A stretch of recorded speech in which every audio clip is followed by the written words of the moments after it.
É possível deixar de ser ansioso, deixar de ser ansiosa? Vem comigo que vamos refletir sobre o tema ansiedade.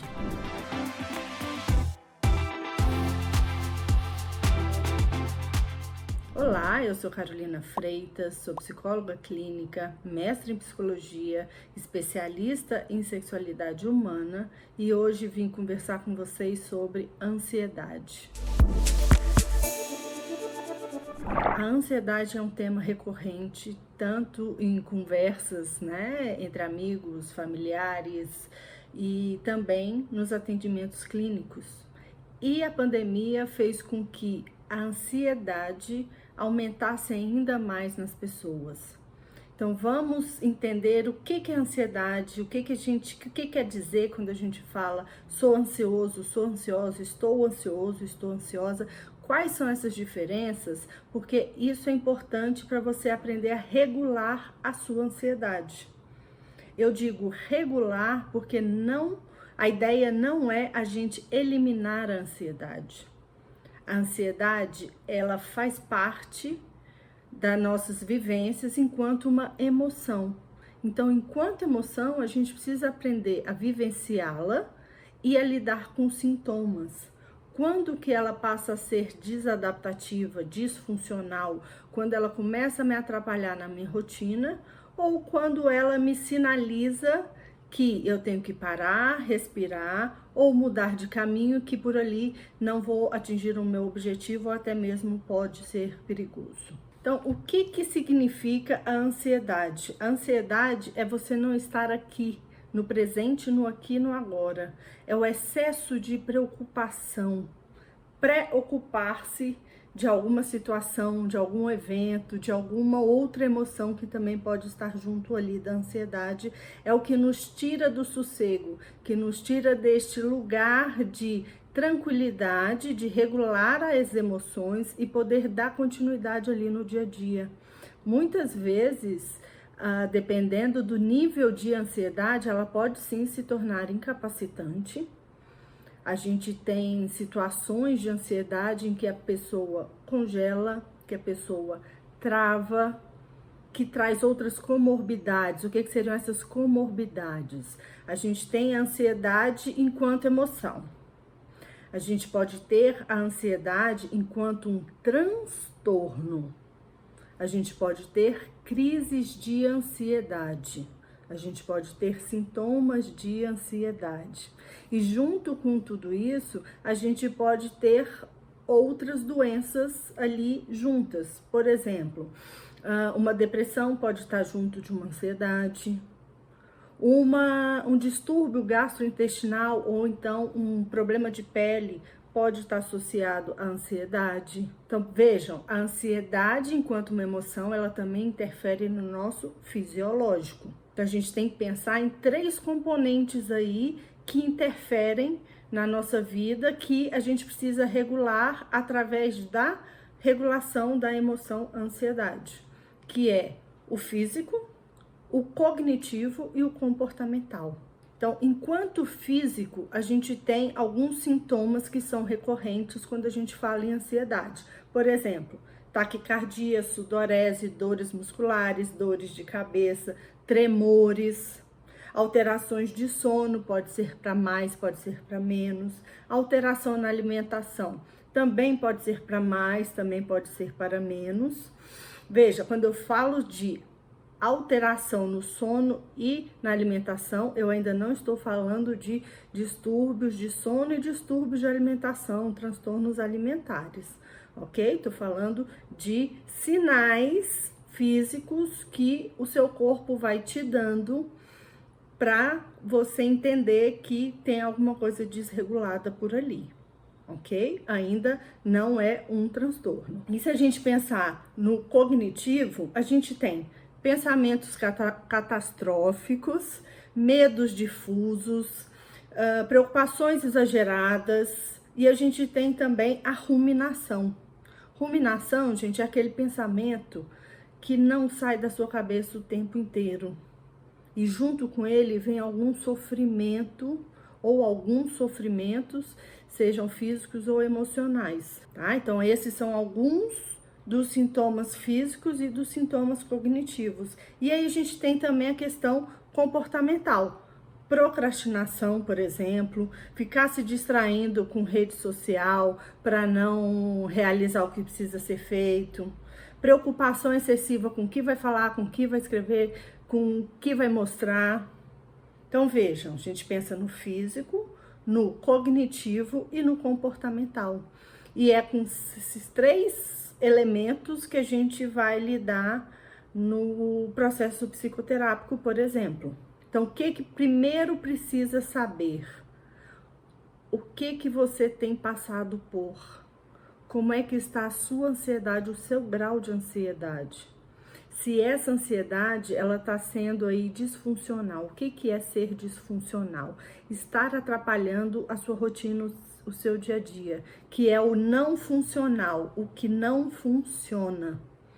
Tá? Então a gente fala muito sobre procrastinação, mas não adianta a gente seguir regras de como não procrastinar se a gente não entender que ansiedade é essa que está me levando a essa procrastinação.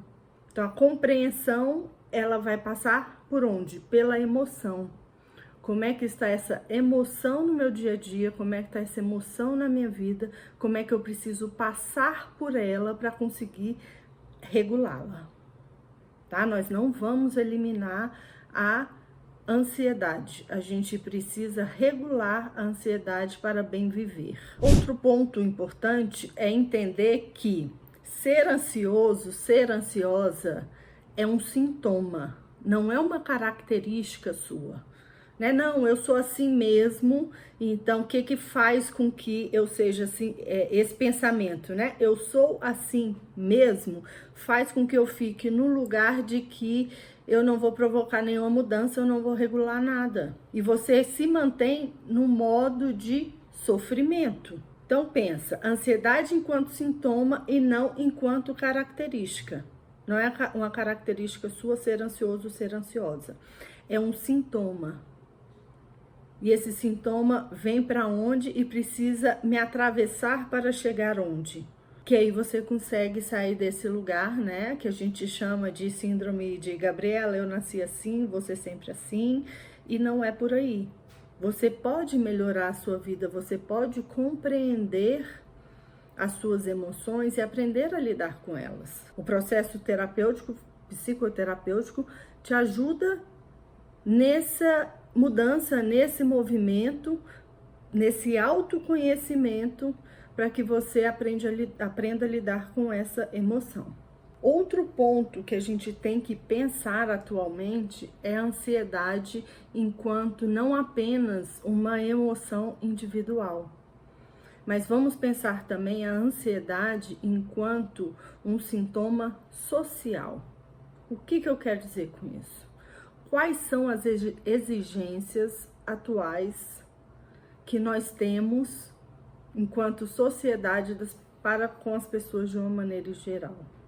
Enquanto sociedade, que velocidade nós estamos exigindo uma das outras, uns dos outros? Que comportamentos, que excesso nós estamos tendo de lidar no dia a dia? Então vamos começar a pensar nessa questão também da ansiedade enquanto social, para a gente começar a retomar redes de apoio. A liquidez que tanto Bauman fala, eu vou colocar para vocês algumas sugestões de leitura nas dicas, né? Ele fala sobre tempos líquidos, amores líquidos, sociedade líquida, como é que é esse esvaziamento das relações, essa individualidade, esse excesso de positividade ou até mesmo excesso de empreendedorismo tem deixado as pessoas sozinhas e mais ansiosas. Então, quando a gente fala, né, como regular as emoções, a gente tem que pensar também não é um trabalho seu sozinha, tá? Tem o seu trabalho individual, o seu cognitivo, né? O que tanto tem se passado na sua cabeça, no que você tá acreditando, que tamanho que o real tá tomando dentro da sua cabeça, que excesso de preocupação você tá alimentando. Então, tem essas questões individuais e tem a minha resposta ao social. O que eu preciso responder socialmente? A quem? Para quê? Por que nessa velocidade? Então, se você, ao deitar, né, terminou ali o seu dia, o fim do dia, se você se deita e a sua cabeça não para, pode começar a repensar. Por que eu digo isso? Porque a sua velocidade está muito alta. E isso vai trazendo o quê? Sintomas físicos. Aí você se deita a hora que é para você começar a se tranquilizar, ou que você se senta no sofá, ou que vai, né, vai jantar e começar ali o relaxamento antes de você dormir, você não dá conta do excesso de movimentação da sua cabeça ou do seu corpo, palpitação. Então, é por aí que você vai começar a medir, num primeiro olhar de você para você mesma, como é que tá a minha ansiedade. Se essa velocidade está muito alta, eu preciso começar a olhar para quê? Para esses sintomas, tá? Então, esses são os sintomas. O que eu listei para vocês são alguns dos sintomas da ansiedade. Se esses sintomas, eles começam a funcionar numa intensidade e numa frequência altas, você pode ter, sim, crises de ansiedade. E a depender da pessoa, essas crises podem te levar a congelamentos, a exaustão. Vai depender da experiência de vida de cada pessoa. A gente não tem uma regra única, tá? Esse excesso de sintoma vai te levar especificamente a esse tipo de crise. Não. Você vai saber como é a sua crise ao tê-la.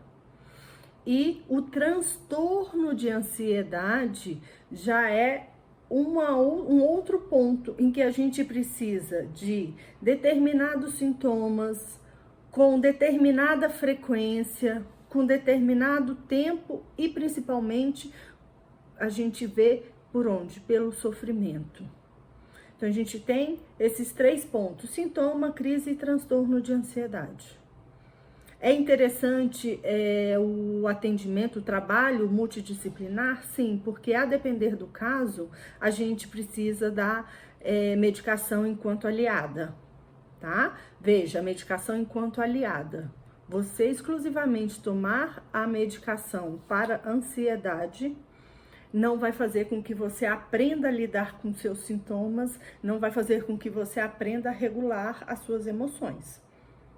Então, é importante quando precisa da medicação, a medicação entrar junto com o seu processo psicoterapêutico, que aí a sua regulação da ansiedade, ela fica muito mais bem feita e depois você consegue seguir sem precisar mais da medicação e até mesmo sem ativar quase sempre as crises de ansiedade. O que ativa as crises de ansiedade? São os gatilhos. A gente fala muito em gatilho, né, atualmente. Então, o que seriam estes gatilhos? O que me ativa emocionalmente? O que me ativa fisicamente? O que me ativa cognitivamente? Tá? A gente não tem... Aí, mais uma vez, a gente individualiza. Porque não existe uma questão que vá ativar todo mundo. A gente pode pensar em algumas situações. Por exemplo, a pandemia ativou várias pessoas ao mesmo tempo com sintomas e crises de ansiedade. Chegamos, inclusive, a aumento de número de pessoas com transtorno de ansiedade. Sendo a pandemia também uma questão aí social. Mas o que te ativa? Encontrar com alguém, a fala de alguém, o tipo de fala, um pedido, ter de ir a algum encontro, seja pessoal, seja profissional, ter de apresentar um trabalho. Você identificar também seus gatilhos, identificar o que ativa, vai facilitar essa sua regulação. Então, entra aí, né, em como regular a sua ansiedade, autoconhecimento, atividade física. Ah, Carol, onde é que vai entrar a atividade física? A atividade física, além de te ajudar a regular os sintomas físicos, ela vai te ajudar a regular seu sono, vai te ajudar a regular a sua alimentação e vai te ajudar a regular a sua rotina. A disciplina que a atividade física traz ajuda você também no controle da ansiedade. E eu aqui falando da atividade física, me lembrei da ansiedade sexual, né? Um dos sintomas também são dificuldades sexuais, podendo ser também para mais ou para menos, né? Excesso de atividade sexual e ausência de atividade sexual ou de vontade, de desejo sexual, tá? Lembrando que excesso e falta a gente também vai tratar de forma individual. Quem ainda não teve a oportunidade de assistir, eu tenho um vídeo que fala sobre ansiedade sexual. Depois vai lá, assiste e aproveito para te lembrar de se inscrever no canal, ativar o sininho que você será lembrado ou lembrada assim que um vídeo for postado. Então, voltando aqui à questão do como regular a ansiedade. Atividade física, autoconhecimento. E a gente hoje fala muito sobre atenção plena, mindfulness, que é o estar presente no aqui e agora, tá? De forma bem simples, eu não vou falar sobre, né, mindfulness agora aqui com vocês, a gente pode fazer um outro vídeo depois em um outro momento, mas é pensar no estar aqui agora. Lembra lá no início, quando eu trago a ansiedade enquanto não estar presente no aqui e agora? Então, este trabalho da atenção plena é te trazer para o presente, para o aqui e agora, para você aprender a lidar com situações rotineiras e entender o que está se passando na sua cabeça, que nem tudo que está ali é do tamanho que realmente é. Isso também vai te ajudar a regular a emoção da ansiedade. Tá? São aí 3 pontos que a gente pensa num primeiro momento. Claro que vai ser sempre no processo psicoterapêutico, vai ter sempre um olhar individualizado, com esse atravessamento social, o contexto, a gente não pode tirar de todo esse processo. Sei que a gente tem muito mais para conversar sobre ansiedade, mas acredito que essas primeiras reflexões podem ajudar você a olhar para onde você está nesse momento e como é que está a sua emoção, ansiedade. Qualquer dúvida eu estou aqui à disposição, pode escrever aqui nos comentários e a gente vai se falando. Obrigada por estar comigo até o final do vídeo aqui. Espero vocês na próxima terça-feira com o próximo vídeo, com o próximo tema da semana. Até lá!